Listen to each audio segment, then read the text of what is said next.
You have kindergarten, you have the normal schools, the Prussian industrial model schools, you have vocational schools, university systems, you have secondary, you have high school, this is all Germans. This came from Prussia. So the entire American education system is straight from Germany. So the German culture has totally assimilated within to the American mainstream, and you can't even differentiate what's Anglo-Saxon and what's German. It's almost as if Anglo-Saxons came from Germany.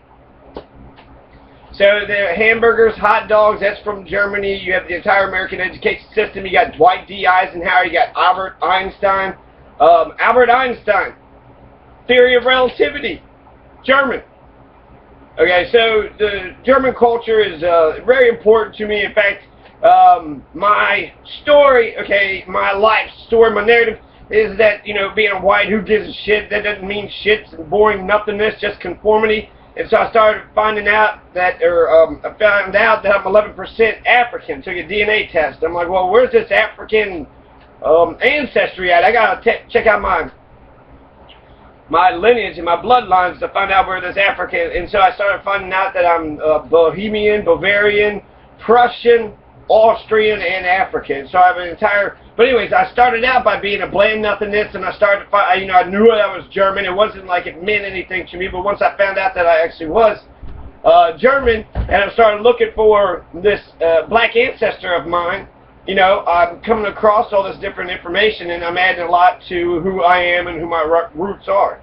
Okay, so anyways, the reason why I'm talking about all this is because in 1869 is when the Gripschoppers came across the Atlantic Ocean on the Deutschland. And the Deutschland is the homeland, right? That's the ship that they was on, in the passenger iron steamship. So they came across the Atlantic Ocean, the Gripschoppers, my people, my German ancestors, and we got here in 1869. 14 years after the 1855 Know Nothing riots. Now, the 1855 Know Nothing riots are exactly what coats my perspective on how America accepted and adopted these German-speaking Plattdeutsch speakers. So Plattdeutsch was actually, it's Low German, because Low German is the lowlands. And it's not even, it's considered official language in Schleswig, Holstein, but it's not, for the rest of the world, it's kind of like just a dialect of German. That's what we come here speaking. Anyways, so we're Plattdeutsch speakers. We come here with our own language, with our own culture. In our Sanford town, in a German town, we're living in an enclave separate to ourselves. We're taking all the good jobs. We didn't have a visa. We didn't ask anybody to come over here. We just came over here just because we wanted to, right? Nobody actually knows why the Gripschoppers specifically came to America.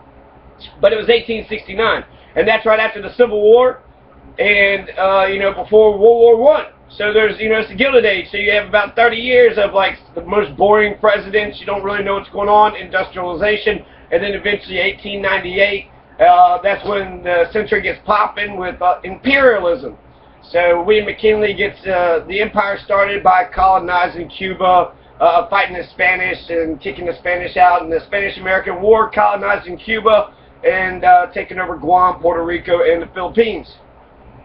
The 1855 Know Nothing riots coached my perspective on what the Gripschopper, my German ancestors, engaged in, what they came to, because of what happened in the 1855 Know Nothing riots. This is a time when the white Anglo-Saxon Protestants, the white people who were here to begin with, the colonizing, the imperializing, the Native American killing, African enslaving, imperialistic butchers, those white Anglo-Saxon Protestants were murdering the Catholics who was coming over here. They were murdering the Irish who were coming to America. They were murdering the Germans because the Germans and the Irish weren't white enough.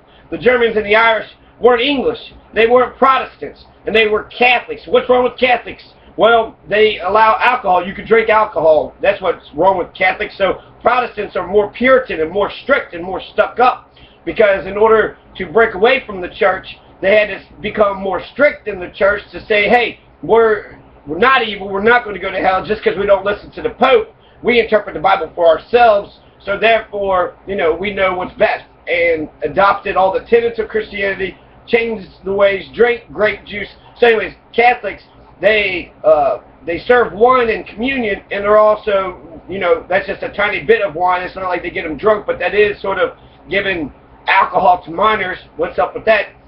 But it's also permissive of drinking alcohol. So if you drink a little bit of wine in mass, in church, when it's supposed to be some spiritual journey, then you're going to drink wine and other, you know, whiskey and moonshine and tequila anytime, you know, not anytime.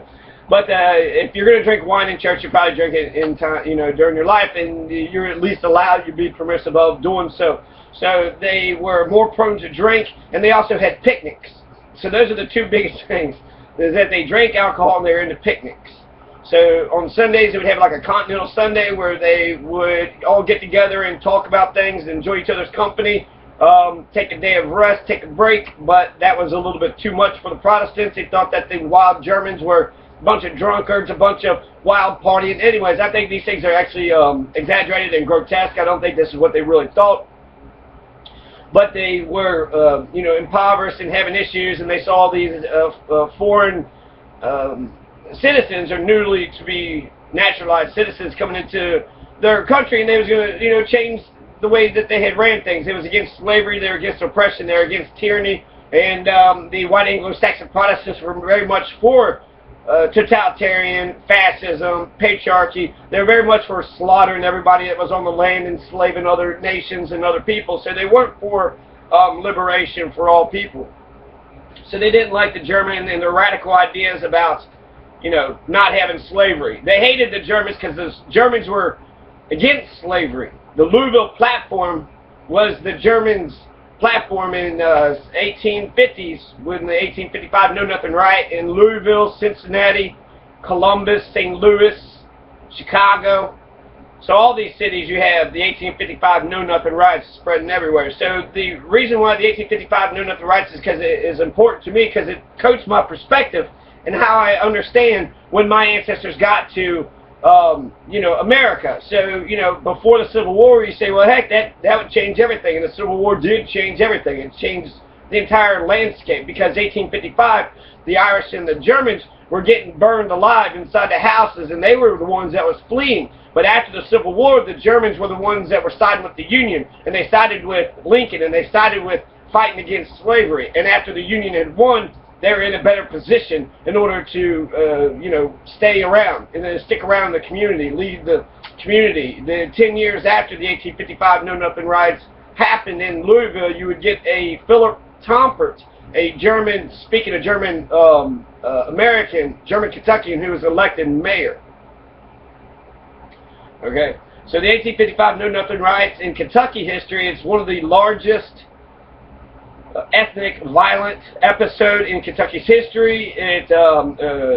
22 conservatively have been killed, up to 100 or more, according to Bishop Martin Spalding of the Catholic Church.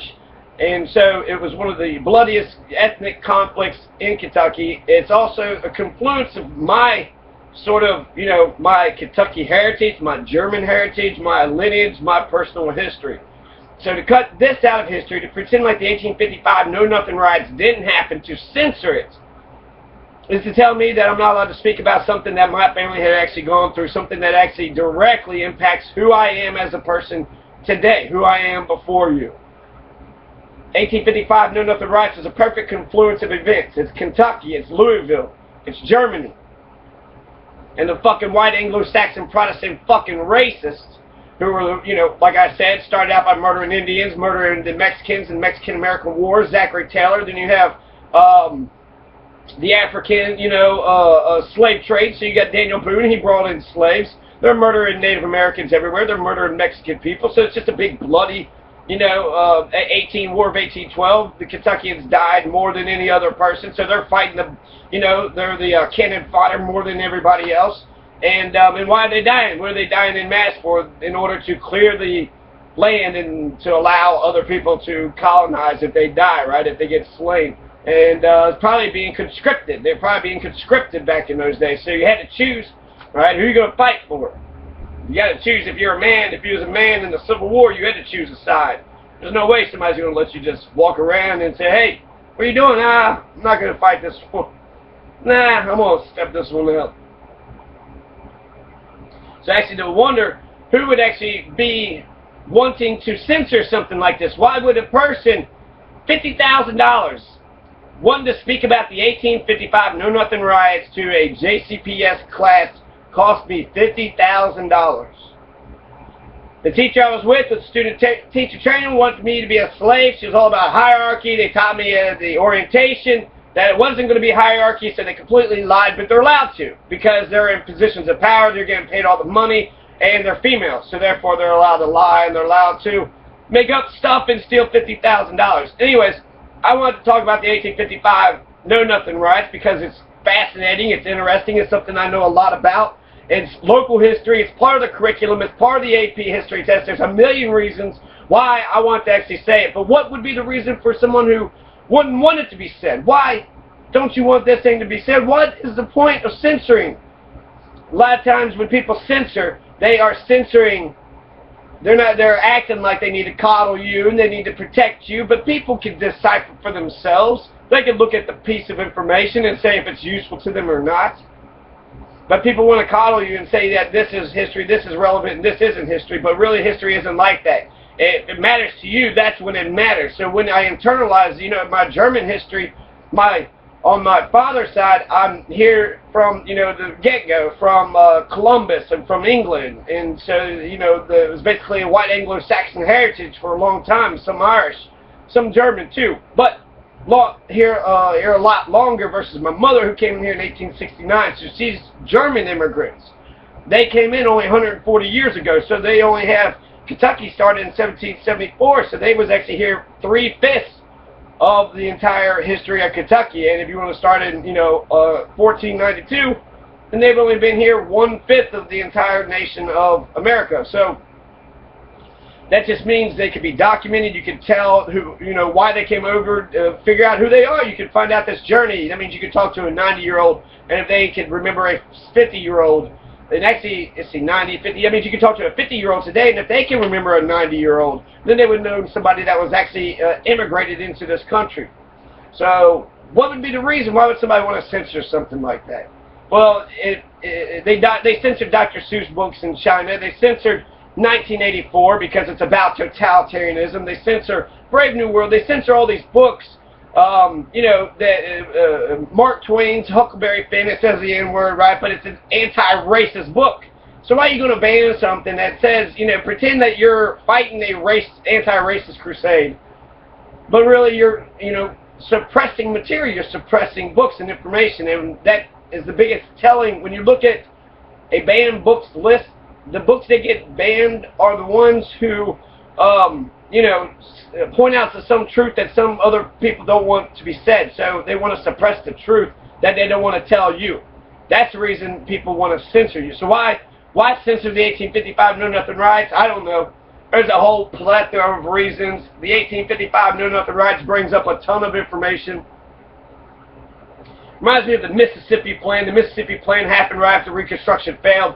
It showed that when the Ku Klux Klan used violence at the polls, it prevented white radicals who thought black folks were equal and human and black folks from voting. So the Mississippi Plan showed that violence actually is effective when it comes to stopping people from going out to exercise their right to vote and therefore choose their government. And without the voters, so the 1855 Know Nothing riots in Cincinnati and in Louisville, which were both big German havens, because the Germans didn't go south. They went through the Midwest, Iowa, Kansas, Illinois, Indiana, Pennsylvania, Minnesota. So that's where the Germans were actually located. They did not go to the south, but they were farmers, and they are a unique species. They have a unique culture. So even if they quit speaking their German tongue and doing their German things, they didn't stop doing their German things. They just anglicized it. They made it look like the white Anglo-Saxon Protestants. So there's just think of the continuity. There's white totalitarianism. The people that would want to censor the 1855 Know Nothing riots would be the white Anglo-Saxon Protestants. It would be the oppressors.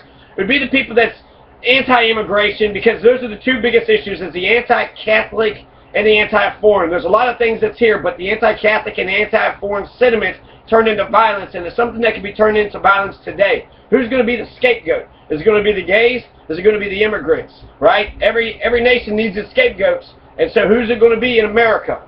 Is it going to be the gays? Is it going to be the immigrants? The immigrants are a much easier target. This is our country. This isn't yours, right? This is my land. This is not your land. We stole it from the Indians. Now get the hell out of here. Redwood Forest, Gulf Stream waters. Germans created America.